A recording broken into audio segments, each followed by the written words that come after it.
that has been put together by a number of us on the campaign for fair education funding to help us learn a little bit more about funding formulas, what some of the elements are, how states are constructing their funding formulas, how they are addressing the needs of disadvantaged students in funding formulas, and also how a formula is constructed in a way that reflects the values and the principles of this campaign, including being evidence-based. So let me just say a couple of things. We are recording this webinar, and it will be on our website and the campaign's website, so you should know that, and you can certainly share it with other people. All of you are on mute right now. We'll probably keep you on mute for the duration of the call. We are going to save questions to the end, and you can ask questions in two ways. You can raise your hand. You can click on the little hand to ask a question, and you'll be unmuted. Or you can type a message into the chat panel, and Jeff will read your question, and our panelists will answer your questions. So why don't we go ahead and get started, and thanks everyone again for joining. I guess I'm turning it over to, we have three speakers today. Kathy Manderino, who's the campaign manager, who will give a welcome. Bill Bartle, who's the Education Policy Director for Pennsylvania Partnerships for Children, and Jim Buckheit, who's the Executive Director of the Pennsylvania Association of School Administrators. So let's start with Kathy Manderino. Well, first, good afternoon, everyone, and thank you so much for taking an hour out of your afternoon for this very important subject.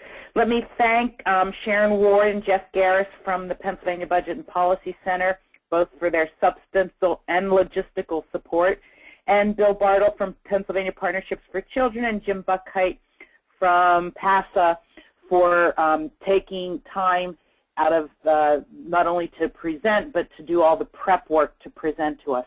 As many of you know, our agenda for next Thursday's membership meeting is really going to be talking about what does our campaign, where are we in terms of our thinking on what we might recommend for a Pennsylvania funding formula.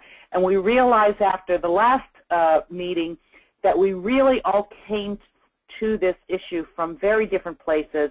Some of us, and I'll put myself in that category, knowing very little about how funding formulas work, and others with some really great expertise. And so today we hope to bring you some of that expertise and some background knowledge that will help prepare us to kind of best participate and understand the discussion that will happen next Thursday and really beyond, because it's the meat, the sum and substance of our work as part of the Campaign for Fair Education Funding. So thanks for taking the time, and I turn it back to Sharon and company.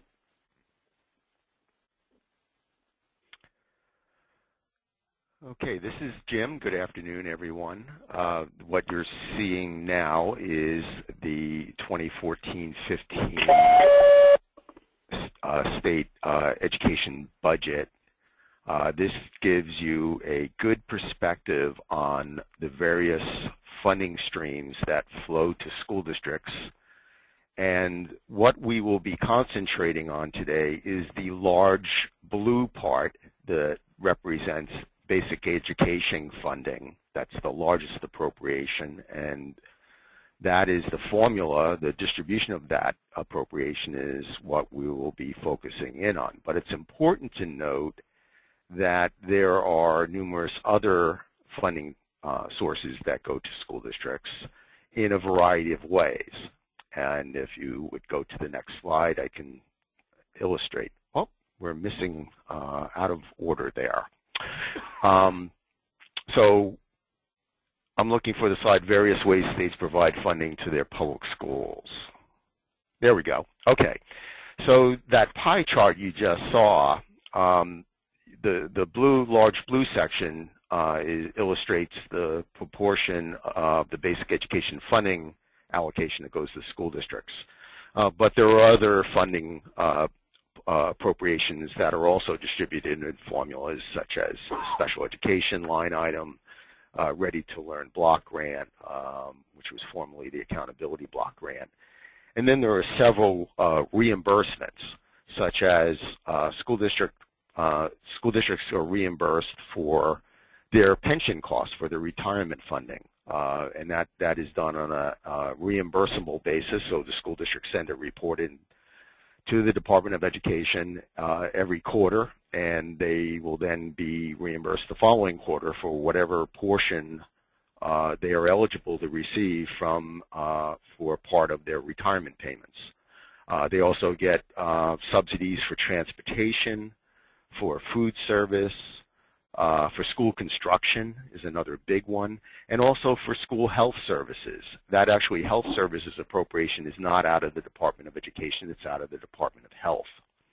Then there are also funding that flows to school districts through categorical grants for the most part, things like the Safe Schools Initiative and other grant programs that districts would submit an application to the Department of Education to fund a particular program or service in the school district. With that, I'll turn it over to Bill, and he will take you through formulas. Great. Thanks, Jim. Good afternoon, everybody. I appreciate the opportunity to participate on today's webinar. I had, for a while, I've been doing some looking at other states and what are their components of their formula, how are they kind of structured and applied. And I was asked to and happy to share some of that information with you today. But first of all, each of the 50 states distributes educational funding differently. And, many of them use complex formulas to do this. But the basic principles and steps for states that use a foundation funding system are really pretty similar. First is the determination of the base amount, which is a per pupil funding amount needed to get a typical student to some desired outcome, such as achieving the state academic standards. But there's a lot of variables and decisions to be made when determining a base. Is it getting all students to proficiency if you're using the state standards? Is it the lowest cost students in the lowest cost district, or is it average students in average districts? Is it all the standards, or just the core subject area standards? So there's a lot of decision making that goes into what is the base, which is why I think you see such variances in what base amounts are. And the next thing you need to do is to accurately count the kids. States use a variety of ways to do it. You think that might be a simple thing, but some states use single daily counts. Some use multiple single day counts. Some use counting periods, which last from a week to 40 days. Some use average daily membership, which is students enrolled in the district for the full year or most of the year. And some use average daily attendance, which attendance is taken every day and then averaged.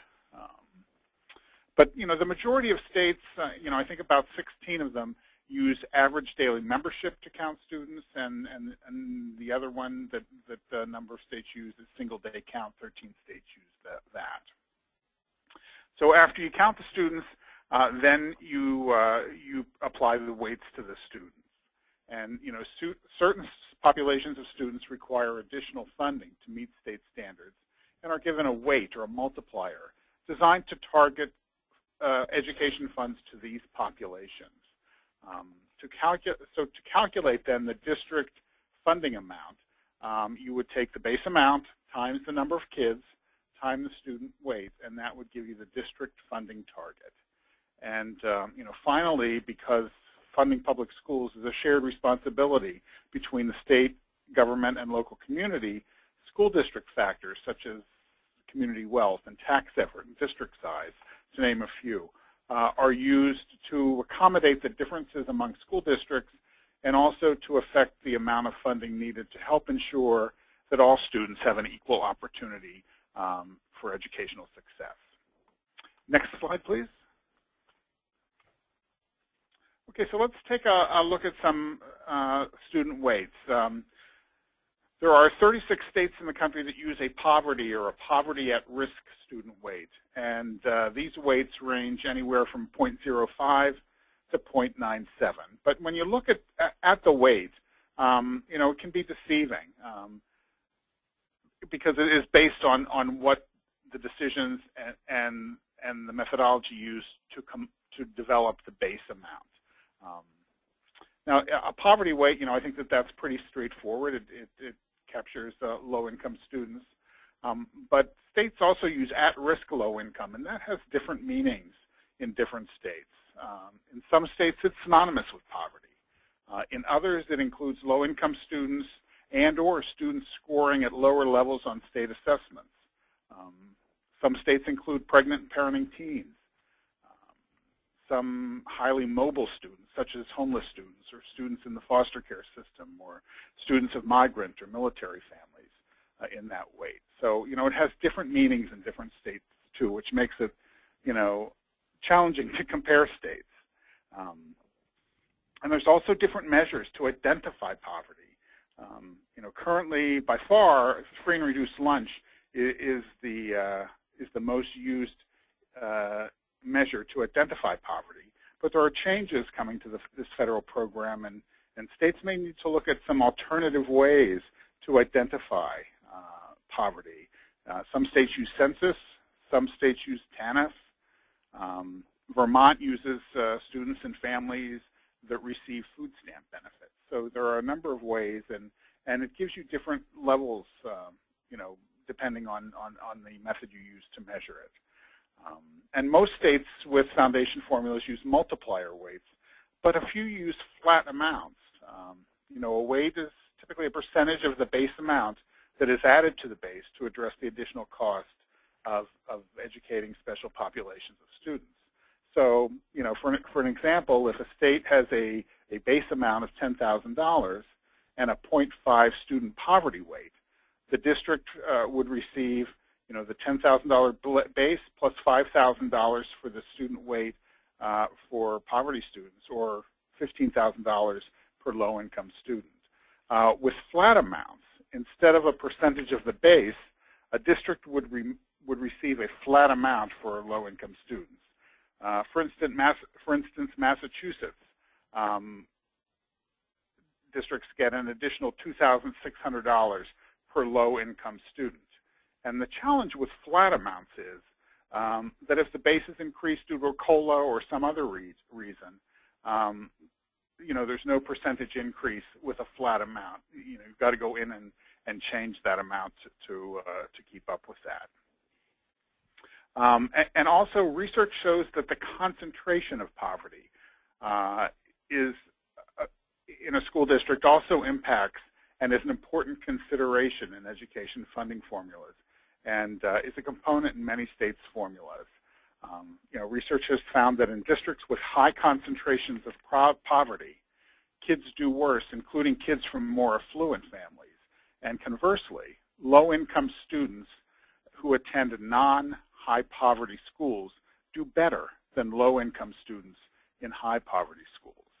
And they often refer to the peer effect as one reason that concentration of poverty is an issue. So based on the measure of poverty use, states determine a threshold or thresholds for poverty concentration. And I think that this will be easier to explain with an example. In New Jersey, in our neighbor New Jersey, low-income students in districts with 20% or lower concentrations of poverty, as measured, they measure it with free and reduced lunch participation, they receive a weight of 0.47. Now, this weight gradually increases as the concentration of poverty increases to a maximum of 0.57 in school districts with poverty concentrations of 60% or higher. So the weight goes up the higher the concentration of poverty. And it also works in states that use flat amounts. In the state of Indiana, school districts below 70% free and reduced lunch receive an additional $517 per low-income student. In districts with 70 to 90% free and reduced lunch, they receive an additional $1,033 per student. And in districts with 90% or greater free and reduced lunch students, they get an additional $1,549 for low-income students. Next slide, please. Oh, go back one, please. Okay. 42 states currently have a student weight for limited English proficient or English language learners students, and they range from a low of 0.1 to a high of 0.99. And as with the poverty and at-risk weight, there are differences among what students are included in an English language learner weight and how the weights are structured and applied. Most states define English language learners as students for whom English is not their primary language. But a few states, like Arkansas and Utah, as examples, define it more broadly to include all students who are struggling in English as measured by not scoring proficient on their state English assessments. In addition, some states have minimum numbers of ELL students that are required before a weight kicks in. For example, in Missouri, a district would not receive an ELL weight until 1% of the district's students are identified as English language learners. And in North Carolina, there's a 20 student minimum for the ELL weight to kick in. And also, as with the poverty and at-risk factors, most states use a weight, but some also use a flat amount. Massachusetts uses a sliding scale flat fee that ranges between $590 per student and $2,153 per student, based on the concentration of ELL students in a district. Maine is another state that also bases ELL weights on concentrations of ELL students in a district. And Tennessee takes a totally different approach by providing districts funding for one additional English language learner teacher for every 30 students and one additional ELL translator for every 300 ELL students. And also, policymakers in some states have raised concerns about what happens once an ELL student does indeed learn English and what triggers that student being reclassified. And some states have instituted policies to address this. Some put a maximum time limit for how long students can be classified as ELL. For example, Iowa, it's up to 4 years, and in California, it's up to 7 years. Others reclassify a student when he or she passes an English state assessment, like Wisconsin and North Dakota. Next slide, please, Jeff. Now, this is just a list of some weights that that states use in funding formulas. No state uses all of these, and this is just a list. I just kind of put this together to show how different states do things. And I thought I would just give you a couple of examples on both ends of the spectrum. First, in the state of Oregon, they have a student weight for special education, for English language learners, a weight for pregnant and parenting, a weight for students in poverty, a weight for neglected and delinquent, and a weight for students in foster care. And whereas California has one weight for disadvantaged students, which captures low-income students, English language learners, and students in the foster care system. And to me, simplicity, has a certain beauty to it. So it shows you the two various ways that states have tackled this. Next slide, please. But what happens when a student has multiple factors? Say a student is both a low-income student and an English language learner.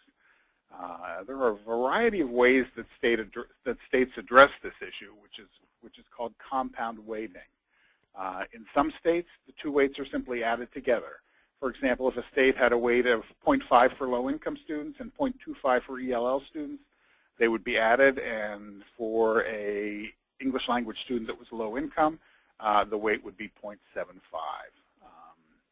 In others, the highest weight is applied. So in that example that I used, where the poverty rate is 0.5 and the ELL weight is 0.25, the district would receive 0.5 for a student who is both low income and English language learner. And another way that states handle it is to add the weights, but have a cap on them. You know, I shared the example of Oregon that has so many student factors in their formula, but they have a maximum weight of 2 per student. So, you know, if you added all those weights together, it would come out to 3.25, but they weight their formula at 2, so no student can have an additional weight of more than 2. And some states establish specific weights for students with multiple factors. A state will have a poverty rate, they will have an ELL rate, and they will have a rate for students who are low income and English language learners. So they just they just develop a specific weight for that. Next slide, please. Next slide. Okay. Although the focus of this afternoon's webinar has been on student factors and weights, it's also important to remember that funding public education is a partnership between state and local, and to fairly distribute funds in a way that ensures all students have equal opportunities, regardless of what public school they attend. Formulas also need to address the differences among school districts. And to do this, district weights are a component of education funding formulas. And districts' weights are applied for 2 reasons. One is to account for the differences in costs to provide equal opportunities across districts. And the second is to account for the difference in districts' ability to cover those costs. But I'm not going to go into those today. I think at this point I will turn it over to Jim to talk more about methodologies, about how to determine what a base amount should be or what a specific weight will be. So Jim? Thanks, Bill. Next slide. Okay, so what I really want to focus in on is the review the costing out study that was commissioned by the General Assembly in 2006 through Act 114. The General Assembly directed the State Board of Education to conduct a comprehensive statewide costing out study. And included in the legislation was some fairly detailed directions that outlined how the board was to perform that work. The board constructed an RFP, issued the RFP, and selected Augenblick, Powell and Associates out of Colorado to conduct the study. The contract was for $649,000, fairly expensive contract. And the work was conducted between December 2006 and November 2007, with the report issued on November 2007. Next slide. This study built on the work that had been done previously in other states, and costing out studies was still a sort of a developmental research process. It hadn't been perfected yet, and it's probably still not perfected. It's something that's relatively new in the education world. The first ones were done in the late 90s and continued through the early 2000s. So by the time Pennsylvania did the study in 2007, I think it would have been about the 34th study to be done nationwide. The RFP and proposal that came in required that APA Consulting use 3 different methodologies, the 3 most commonly used methodologies at the time: successful school district, professional judgment, and evidence-based approaches. I'll talk more about those in a minute. The legislation also directed an analysis to be done looking at how transportation costs were reimbursed by the state. It was to also perform a cost function analysis of school district spending, to look at high performing and low spending school districts and what why those districts were successful. And then also looked at, provided an equity analysis. Basically looked at the differences in spending from one part of the state to another. Next slide. So the most critical part to start any costing out study is to define clearly what are the expectations that the state has established for students in terms of what learning, what skills, what knowledge are they expected to leave high school with when they complete their public education. So it's critical right on the onset, because everything that you do in a costing out study revolves around what the resources are that are necessary to help students meet those expectations. And not only is it about those expectations themselves, but then are you expecting all of the students to meet those expectations? Or are you expecting 90% of the students to meet those expectations? Are you expecting all students to meet all of the expectations? So if you go and look at some of the costing out studies that have been done in some states, they say, well, we only really expect 70% of the students in our state to meet these. So you need to build your study around that. Or we are going to focus our study on the core academic subjects. So we just really want to look at what does it take to make sure all students are proficient in language arts, mathematics, science, and social studies. Pennsylvania, in its study, if you want to go to the next slide, determined that it was, of course, the time that this was done, we were living under the requirements under the federal No Child Left Behind Act, which, if you recall, the goal was to have 100% of students proficient in reading and math by 2014. So the entire accountability system for Pennsylvania was built around that objective. And so the objective for the costing out study was what are the resources that are necessary for students to demonstrate proficiency, to be at grade level in meeting all 12 of the state established academic standards by the year 2014. And it would be measured using the then testing system, the Pennsylvania System of School Assessment, the PSSA, which at the time was administered in grades 3 through 8 and 11. So it's important to note that the landscape is different now than it was when the costing out study was conducted.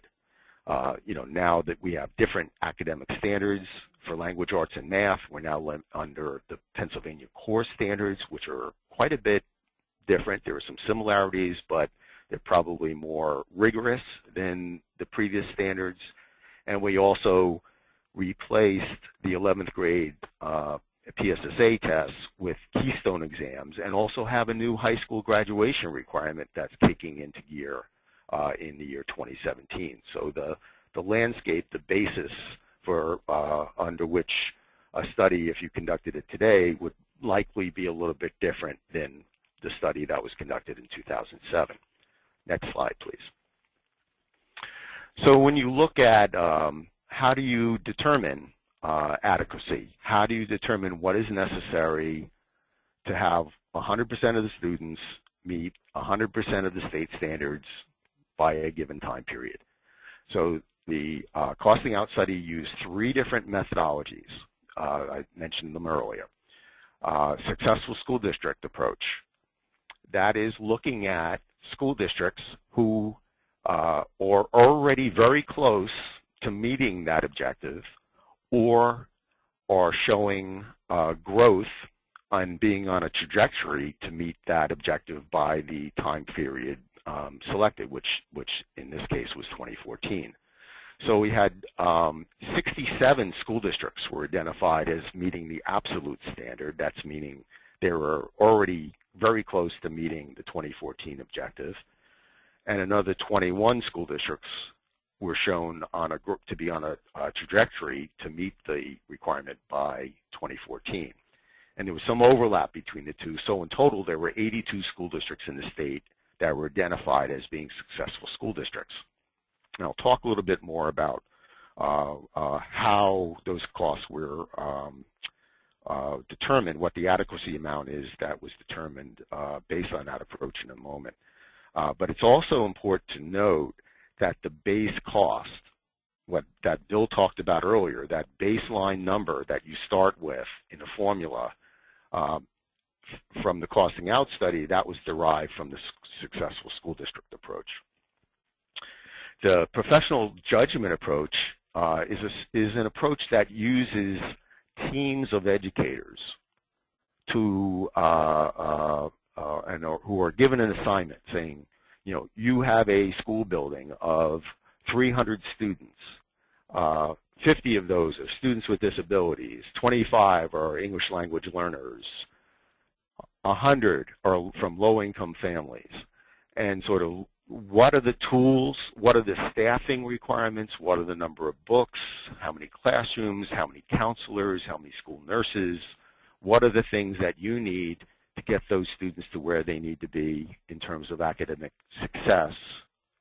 And then based on those inputs, those resources, the study conductors can then apply cost to that, saying, well, the average cost salary for a teacher in Pennsylvania at the time was $45,000. You add on benefits, and so you could actually add up the costs of what it took based on that team design to meet that objective. Next slide. The other approach was something called the evidence-based approach. It's where the study conductors would review educational research and identify the strategies that would likely lead to being successful in meeting the objective.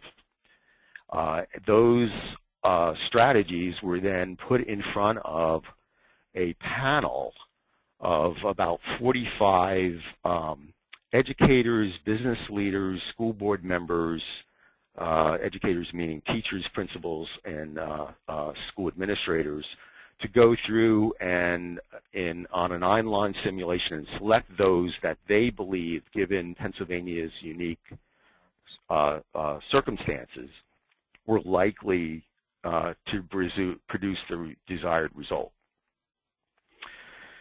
The study from the legislation also required that the study include a cost function approach, and that was not actually part of the main study, but it actually helped inform the final results and confirm the final results. So the cost function approach is where econometric techniques are used to estimate the level of spending needed to meet the state standard. So the researchers will look at how schools in the state are already spending their money, look at those that are successful, look at those that had additional challenges in terms of students with barriers to learning, and would identify what the cost differentials are. And those results actually helped verify and confirm the results from the professional judgment panels. Next slide. So to talk a little bit more about the three different methodologies. The successful school district approach combined the data from those 82 school districts. They would apply efficiency screens. So they would look at the spending from those 82 school districts and would basically take off the outliers. So if a school district had an extraordinarily low teacher-to-student ratio that was just really out of the mainstream, they would discount that because that tends to drive the cost higher. And likewise, a district that had an extraordinarily low or high teacher-to-student ratio, they would leave that off the calculations as well. So they did that on both sides, both the high costs and the low costs, for areas of instruction, meaning classroom instruction and support, administration, maintenance and operations, and also some other factors. So that is the methodology that was used to determine the base cost out of the costing out study. The things like food service, transportation, community services, adult education, and capital and debt costs were excluded from those calculations. It's important to note that. Next slide.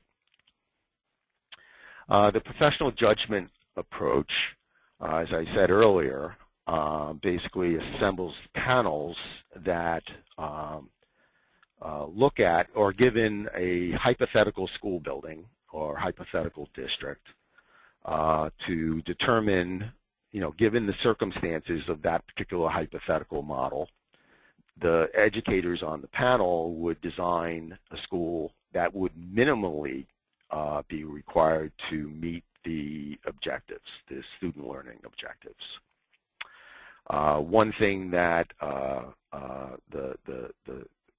APA researchers tried and emphasized with the panels was this wasn't about building a Taj Mahal school, where it had everything for everybody. It was purely about what do you need to minimally help students get to where they need to be in terms of their student learning objectives. So they tried to avoid all of those things. So they would have they had 12 different panels. There was one that looked at small school districts, moderate-sized school districts, large school districts. They had a panel that looked at special education costs. They had a panel that looked at poverty and English language learner costs.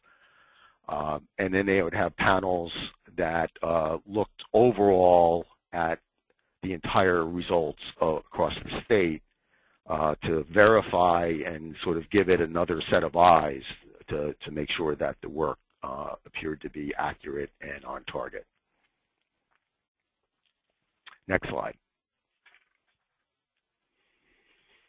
So as I said, there were panels looked at school district size, different barriers to learning, such as English language learners, low-income students, students with disabilities, and one of the other ones was that was identified in the legislation was to identify the additional cost for gifted students. Next slide.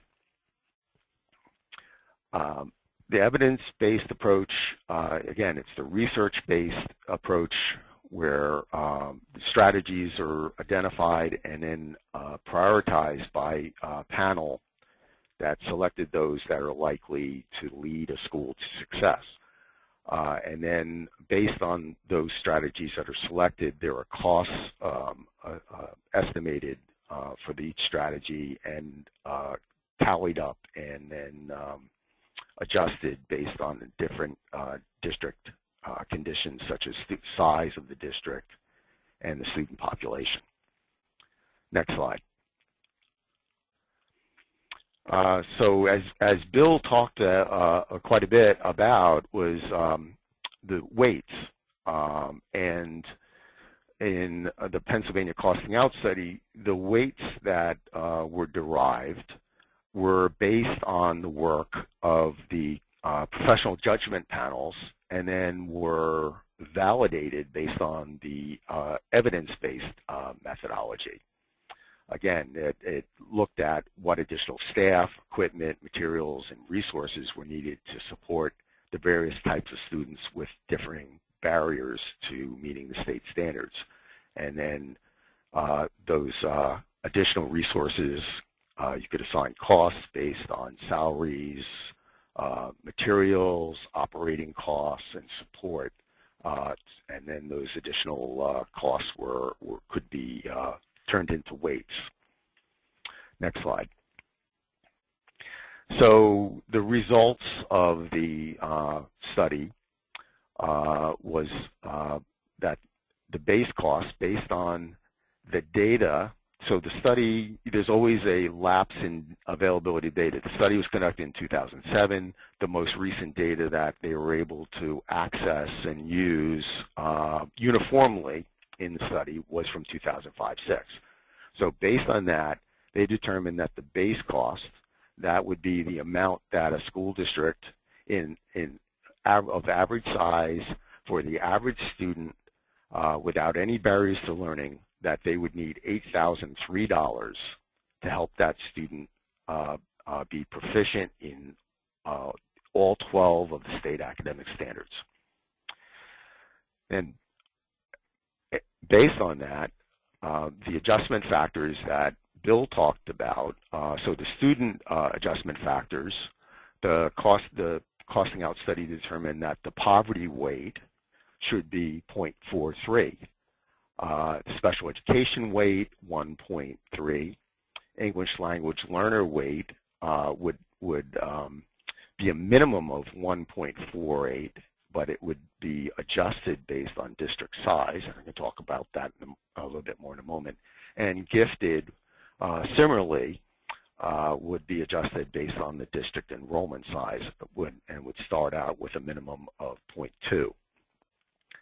So those were the 4 student adjustments. So as you see, it was really limited to just 4 areas that the study recommended for adjustments for student barriers to learning. District adjustments, the district size, which was a critical factor. The cost factor would increase as the district size decreases. So the smaller the district, the more difficult it is to achieve economies of scale. And I'll show you how that works in a moment. Another adjustment was taking into account counting students and how enrollment changes over time. And I'll show you how what the study found in a moment as well. And then the other critical piece was cost of living. The study found and made recommendations based on cost of living in each county in the state, and those the major factor was housing costs. As Bill talked about earlier, there are challenges in terms of what data is available and what's accurate for each one of these variables, particularly the district adjustments and some of the student adjustments as well. You can only include elements in a formula for those things that you have reliable, consistent, reported data to make adjustments in the formula on a regular basis. Next slide. So you heard Bill talk about the different ways that states count students. And what the costing out study recommended was that the state continue to use average daily membership, which is the average enrollment over the course of the school year, but to use that over a 5-year period so that you're taking into account increases and decreases in district enrollment, and you're also trying to mitigate any major changes or abrupt impact on funding from one year to the next. So what APA recommended in the study is that that 5-year span be weighted, so that the most recent year, so if we're in 2014-15 now, that you use the data from the 13-14 school year, and that would have the most recent year, that would have the greatest weight, and then go back to the prior 5-year period with each successive year going backwards having a lesser weight. And by doing that, you would alleviate or reduce any rapid increases or decreases in funding from one year to the next. It would also allow districts to adjust staffing increases and declines over that 5-year period. Next slide. So the other variable that's critical is the adjustment based on district size. And what APA Consulting found was that the most efficient size school district in terms of costs is around 16,000 students. And districts above that, actually, there's a point where districts become inefficient the larger they get, but it's more compelling that the smaller the school district, the higher the per student cost, just because of the lack of ability to have cost efficiencies. So you'll see here that a district of 500 students or below has a cost adjustment factor of 17.2. So whatever their district enrollment was, and then you make the adjustments for the weights, they would have an additional 17.2% added to their funding because of their relatively low size. And similarly as the other district categories would be adjustments, and you can see those on the screen. Next slide. The other variable is geographic price difference. Housing, salaries, other costs of living in places like Philadelphia and the surrounding counties is very much different than the northern tier and in other places in the state. And those things change from time to time. So the study, the researchers found that the Allegheny County was sort of in the middle of cost of living in the state at the time the study was done. And they used a index to determine how those costs varied from place to place in the state. So if you were in Allegheny County, based on this, you would get no adjustment to the funding that your district was to receive because you were right in the middle. If you lived in Philadelphia, you would get another 13% above the base amount because your cost of living was higher. And if you lived in McKean County, you would actually have a reduction because the cost of operating a school district was viewed to be a little less because of salaries and other costs. Next slide. So you take the results of all this. I know I threw a lot at you. Let's apply it. So we have a hypothetical school district, a school district with 3,200 students, 400 students in special education, 85 English language learners, 925 low-income families, 120 gifted students, and it is in a county that has a little bit above average cost of living.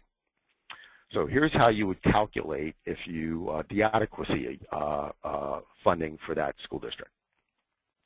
So you have the $8,003 is the base cost. You multiply that times the student enrollment. That base would provide $25.6 million. Based on the size of the school district, you then would apply the district size adjustment, 7.95%. You multiply that times the base funding amount. You would get an additional $2.0 million. Then you look at the weights for the various student barriers, the students with barriers to learning. Special education, you have 400 students. You multiply that times the 1.3 weight times the $8,003. You would get another $4.1 million in funding to provide services for the students with disabilities. And likewise, students in poverty follow the same. ELL students, English language learners, you get additional dollars, and gifted students. So you take all of those pieces, add them together, you get that district would receive $36.6 million, and then you would apply the cost of living adjustment. So you would take the 36.6, multiply that times the 1.03, that meaning another 3% increase. So their total would be, in adequacy amount, is $37.7 million, or comes out to $11,812 per student. So that's how the costing out study and how, determine what the adequacy amount is required for each school district. So what they did, next slide, is they took this, the results from the study, they worked the actual numbers for every school district in the state, and they determined what the amount required for each school district was, and then they compared that against what the school district was currently spending. And based on that, they identified an adequacy gap for each school district. And then they added up all of those gaps for every single, at that time it was 501 school districts in the state, and it came up with, we had a gap in 2005-06 of $4.378 billion. So based on the study findings, the public schools in Pennsylvania had $4.3 billion less than what they needed to help all students meet the expectations that the state set for its public schools in the state. And it came out to about $2,400 per student. Next slide. I think that's where we start to answer your questions. So I guess Jeff can open up the line, and it can also text questions into us. Yes, at this point, no one has raised their hand or instant messaged in any questions. But if you do have a question you would like to ask, and I see we have one right now, go ahead, David. Hi, can you hear me? Yes. Oh, great. Thanks for the presentation. It was really helpful. I have two questions. One was, when they computed, the costing out study computed the adequacy levels and then computed the gap, how did they take into account state versus local sources of funding? Because they were only, yeah, that's my question. Yeah, they didn't. They just looked at the total amount spent by each school district against what the estimated amount the district needed given its student enrollment and barriers that its student enrollment faced, and various district variables. Okay, so they didn't take a stand where the money should come from. They're just saying that's how much gap exists. That's right. There were additional parts of the study. I didn't really talk about the equity analysis that looked at the interplay between state and local funding in the state, and they found that at that point, the state funding was driven out in a way that directed the bulk of state dollars to the highest need school districts, the lowest wealth school districts. But because of the relatively low level of state investment, of state funding, that required local districts to raise revenue through property taxes, that because of that wide variability in local wealth, that created a vast gap in equity across the state. So you had some school districts with $6,000 plus equity gaps, and we actually had districts that were spending more than what they were estimated to need to meet their expectations. Thanks. And my other question was with regard to the district size factor. You mentioned that when you get larger than 16,000 students, it actually gets less efficient. And in Pennsylvania, there's only one district that has dramatically more than 16,000 students, right? And that's Philadelphia. And was anything done to compute a size correction factor for Philadelphia? There was not. They determined that it was not realistic for them to make an adjustment based on the overall size, and given the complexities of large urban school districts and some of the variables that go into play in their operation, that they couldn't come up with a number that was appropriate to make the accommodation for that size factor. I'm saying it very politely. Yeah. Okay, but the end result, I guess, is they used a number of 0, which they knew was inappropriate. Yes, and so it's important to note that this is not an absolute science. It is based on art and science, and there are also great limitations in the data that's available to be able to do the work. So you have to use what's available, and there's a lot of things missing that I think all of us would like to see included in this kind of work that's simply not readily available. Good, so there's a theoretical piece and there's a practical piece, and they sort of have to try to make the two work together. Okay. We have a question that someone texted in. The question is, it was mentioned earlier that some states use career and technical education as a weighting factor.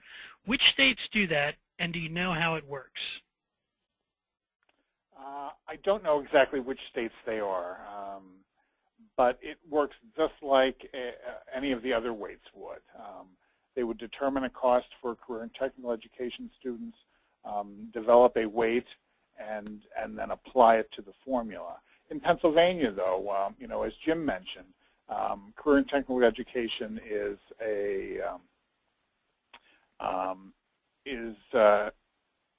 funded outside of the basic education funding formula. So it's part of the categorical funding outside of that. But in some states it's not, and the way they fund it is through a weight, just like a poverty weight or an English language learner weight, but it would be adjusting for the costs of providing career and technical education to students.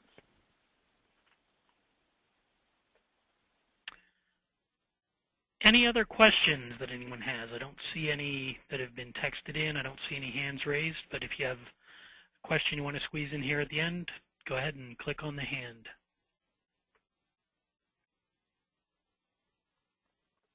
Okay, I think that's it for the questions. They're letting us off easy. They're saving them all for next week. Jim, I did have one question. In your one slide about the cost of housing, with Allegheny County being a 1, why was Pike County 1.16? Do you know? Pike County had, at that point, or just previous to that, had some fairly strong growth. There are some pretty substantial, I think, vacation home, resort homes, things like that, and development across, I think, near the I-84 corridor. There was a lot of growth. Okay. And so that inflated the housing costs in that area. The combination of the two things escalated the housing costs. Okay. This looks a little funny. Yes. And that's one of the problems, and so it's important that people also understand. So, you're designing a formula that tries to accommodate the major factors that works across the breadth of 67 counties and 500 school districts. And there are always, given the diversity and given the unique conditions in some places, there are always going to be things that outliers. So, for example, one of the really interesting things, like in Grove City School District up in the Northwest, has a school called George Junior Republic. It is about 800 students who are all adjudicated. They are sent there from all over the state, and it's run by the Grove City School District. And, you know, that has all kinds of impact on their operational costs and also on their student achievement levels. So, you know, that's just one example. There are many across the state like that, you know, if you're building a statewide formula, it's not always going to accommodate every variable in every situation. So it's important. I think it's almost impossible to do that. So you really have to do the base. You're trying to create a formula that works for the overwhelming majority of districts across the state, and you try to deal with the other situations through categorical funding or some other kind of funding mechanism.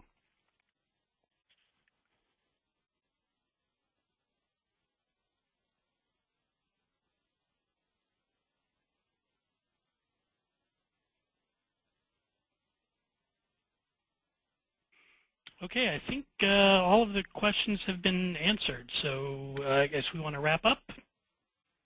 Any final comments from any of our panelists? Just anyone who's interested in looking at the costing out study, you can actually get it. It's on the Department of Education website under the State Board of Education. It's there. You can read it at your leisure, along with all of the background data that they used. And so, you know, if you really want to dig deeper into it, it's there and accessible.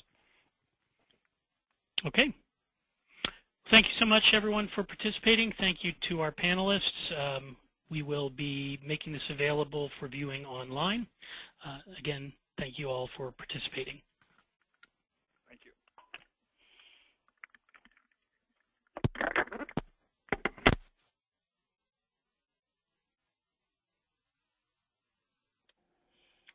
Thanks, everybody. Good job.